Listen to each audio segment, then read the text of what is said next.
এখন এখানে থাকা আমাদের আর ঠিক হবে না। চলো গ্রামবাসী সবাইকে গিয়ে জানাই, তারপর কি করা যায় দেখা যাবে। ওরা তিনজন মিলে গ্রামবাসীদের কাছে গিয়ে সব কথা খুলে বলে।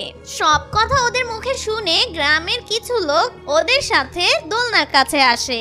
ব্যাস অনেক হয়েছে দোলনার ভূত, তুই আমাদের গ্রামবাসীদের অনেক জ্বালাতন করেছিস। এই বাচ্চা আমাদের গ্রামের অতিথি, তুই এর শরীরের ভিতরেও ঢুকে পড়েছিস। এবার তো তোর খেল খতম, অনেক হয়েছে। চলো গ্রামবাসীরা এই দোলনাটাকে কেটে ফেলি। এই কথা বলতে না বলতেই কিছু লোক সেই দোলনাটা কেটে ফেলে। দোলনাটা কাটার সাথে সাথে ইয়ামিন অজ্ঞান হয়ে মাটিতে লুটে পড়ে।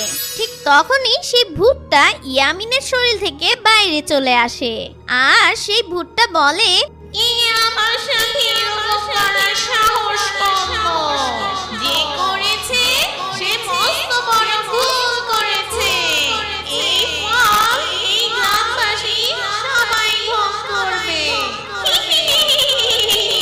তাড়াতাড়ি এই দোলনাটায় আগুন লাগিয়ে দাও। এই দোলনাটা পুড়ে গেলে এই ভূতটাও মরে যাবে। ঠিক তখনই একটি লোক সেই দোলনায় আগুন লাগিয়ে দেয়, আর দোলনার সাথে সাথে সেই ভূতের গায়েও আগুন লেগে যায়। আমি ছাড়বো না। চলে গেল রে। আমি ফিরে আসবো। আমি এই গ্রামবাসীদের কিছুতেই ছাড়বো না। দেখতে দেখতে সেই ভূতের সাথে সেই দোলনাটাও পুড়ে ছাই হয়ে যায়। আর কিছুক্ষণ পরেই ইয়ামিনের জ্ঞান ফিরে আসে, আর সেই গ্রামবাসী সেই